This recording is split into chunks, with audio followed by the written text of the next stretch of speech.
जय हिंद दोस्तों। आज की इस वीडियो में हम आपको बताने वाले हैं कि यदि कक्षा 10 में आप पढ़ रहे हैं तो आपको ये प्रतिस्थापन विधि आना चाहिए किसी भी कीमत पे, क्योंकि एग्ज़ाम में इस प्रश्न को बनाने के लिए काम पड़ता है। ठीक है, और मैंने सबसे आसान क्वेश्चन लिया हूँ प्रतिस्थापन विधि से, तो आप लोग वीडियो को पूरा देखिए, आपको पूरा समझ में आ जाएगा, ये मेरा वादा है। ठीक है, तो देख सकते हैं कि आपको इस प्रकार से दो समीकरण दे दिया रहेगा। ठीक है, जैसे दिया है x + y = 14, x - y = 4। तो आप पहले वाले को समीकरण 1 मान लीजिएगा, ठीक है, और दूसरे वाले को समीकरण 2 मान सकते हैं। ठीक है, ये ध्यान रखना आप लोग। ठीक है, तो प्रतिस्थापन का मतलब होता है कि किसी समीकरण 1 से आगे बढ़ें और उस एक का जो भी मान निकलेगा वो हम 2 में रख देंगे। ध्यान समझिएगा, फिर से बता देता हूँ। समीकरण 1 से बढ़ेंगे आगे और समीकरण 1 का जो भी मान निकालेगा उसका मान हम समीकरण 2 में रखेंगे। अगर इच्छा है आपका कि अगर हम समीकरण 2 से आगे बढ़ें तो आप 2 से भी बढ़ सकते हैं, कोई दिक्कत नहीं होगा, गलत भी नहीं होगा। ठीक है, तो अगर 2 से बढ़ेंगे आगे तो 2 का जो भी मान निकलेगा उसका मान हम 1 में रखेंगे। यानी कहने का अर्थ हुआ कि अगर 1 से चलेंगे तो 1 का मान जो भी निकलेगा हम 2 में रखेंगे, यदि 2 से चलेंगे तो 2 का मान जो भी निकलेगा हम 1 में रखेंगे। यही होता है। जैसे मैं समीकरण 1 से आगे बढ़ता हूँ तो मैं लिखूँगा समीकरण 1 से। ठीक है, इस प्रकार से आपको लिखना होगा।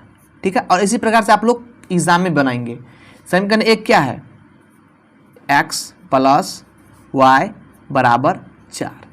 एक चीज़ आप लोग ध्यान रहेगा, जब आप लोग समीकरण को तोड़ेंगे तो एक चीज़ आप लोग की आवश्यकता होगी, अगर पक्षांतर करेंगे तो प्लस में रहे तो बराबर की उस तरफ जाके माइनस हो जाएगा। ध्यान समझिएगा, अगर माइनस में रहे तो वह प्लस में हो जाएगा। ठीक है, अगर गुना में रहे तो वह भाग में होता है। ठीक है, अगर भाग में रहे तो वह गुना में हो जाएगा। ये आप लोग ध्यान रखना। बाटा को ही हम लोग भाग कहते हैं और भाग को ही हम लोग बाटा कहते हैं। कोष्टक में भी गुना होता है। ठीक है, ये आप लोग ध्यान रखेगा। ठीक है, तो यहाँ पर देख सकते हैं कि हम क्या करेंगे, यहाँ पर x को हम यहीं पर रख लेंगे। ध्यान समझिएगा, x को हम यहीं पर रख लेंगे और ये 14 का 14 देंगे हम। इस y को प्लस में है, ध्यान समझिएगा, ये y प्लस का है, बराबर किस तरफ जाएगा तो ये माइनस का हो जाएगा। ठीक है, तो आपने ऊपर समीकरण क्या माना था? 1, 2, तो ये x का वैल्यू निकला है तो इसे आप समीकरण 3 मान लीजिए। ठीक है, ऐसे ही करना है आपको। आप क्या करेंगे, मैंने अभी आपको बताया था कि जो भी समीकरण 1 का मान निकलेगा, 1 का मान समीकरण 2 में रखेंगे। तो ये 1 का मान यानी x निकला, x बराबर निकला है 14 - y।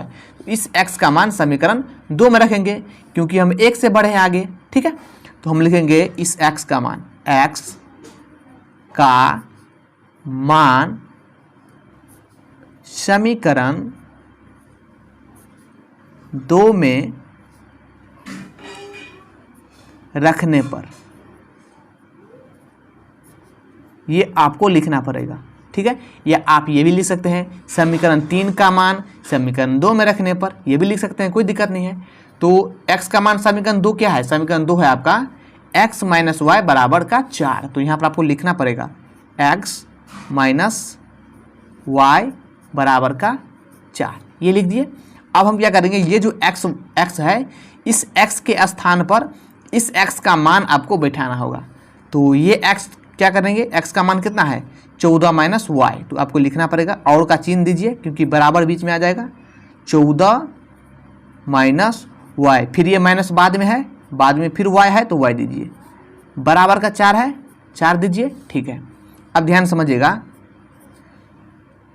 14 का 14 देंगे हम, माइनस और माइनस मिलके होता है प्लस, तो माइनस माइनस का मतलब होता है जोड़ना। तो एगो y और एगो y को जोड़ेंगे तो ये 2 गो y हो जाएगा। ठीक है, और ये माइनस का माइनस ही रहेगा। ठीक है, बराबर का 4 देंगे हम। ठीक है, अब ध्यान समझिए, यहाँ पर क्या करेंगे, -2y को हम इधर रखेंगे। ठीक है, ये 4 का 4 भी इधर रखेंगे। ये 14 जो है ये प्लस का है, क्योंकि कोई भी संख्या के आगे में कोई चिन्ह नहीं रहता है तो वह प्लस में रहता है। ठीक है, तो ये प्लस का है, बराबर किस तरह जाएगा, तो मैंने अभी आपको बताया था, अगर प्लस में रहे तो माइनस में हो जाएगा। ठीक है, तो ये प्लस में 14 है, इस तरफ जाएगा तो माइनस का 14 हो जाएगा। ठीक है, अब हम क्या करेंगे, तो यहाँ पर लिखेंगे फिर से -2y यहाँ पर 4 में से 14 घटाएंगे तो आप लोग जानते हैं छोटी संख्या में से बड़ी संख्या घटाते हैं तो वो माइनस का 10 आ जाएगा। ठीक है, फिर भी अगर ये माइनस से माइनस काट देंगे, काटने पर हम क्या करेंगे, यहाँ पर हो जाएगा 2y। तो आप जानते हैं किसी भी संख्या को जैसे 2y रहे, इसका मतलब ये होता है कि 2 गुना y है। अगर 3y रहे तो इसका मतलब 3 गुने y है। अगर मान करके 2x है, इसका मतलब 2 गुना x है। तो इसका मतलब यह है कि 2 गुना y है, तो 2 गुना में है तो बराबर किस तरह जाएगा, तो भाग में हो जाएगा, यानी बाटा में हो जाएगा। मैंने अभी आपको बताया था कि अगर गुना में रहे तो भाग में हो जाएगा। तो हम यहाँ पर लिखेंगे y बराबर 10, ये 2 गुना में है, ये बाटा में आ जाएगा। बाटा का मतलब ये होता है भाग, इसको हम काट सकते हैं, 2 पंचा 10। तो यहाँ पर लिखेंगे इसलिए y बराबर 5 आपको निकल गया। अब y का मान आपका निकल चुका है, अब हम निकालेंगे x का मान। उसके लिए मैं आपको बहुत ही आसान तरीका बताता हूँ। जब भी आप x का मान निकालेंगे तो y का मान समीकरण 3 में रखने पर सबसे आसान हो जाएगा निकालने के लिए। ठीक है, तो आप यहाँ पर लिख देंगे y का मान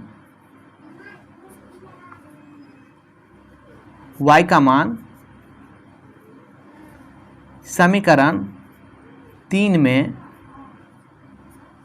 रखने पर, ये आपको लिखना पड़ेगा।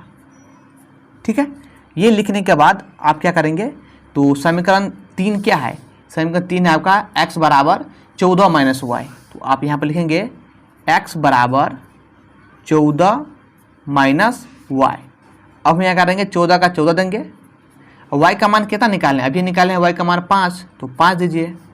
अब यहाँ पर 14 में से 5 घटाएंगे तो कितना आएगा, ये 9 आएगा। तो आपको x का मान 9 निकला और y का मान 5 निकला, तो लिखेंगे अतः x बराबर 9, y बराबर 5, यही इसका फाइनल आंसर हो जाएगा। तो आई होप कि आप समझ गए होंगे प्रतिस्थापन विधि से सबसे आसान तरीका कैसे बनाता है। अगर ये वीडियो अच्छा लगा हो तो चैनल को लाइक करना और सब्सक्राइब ज़रूर करना। मिलते हैं अगले वीडियो में, तब तक जय हिंद।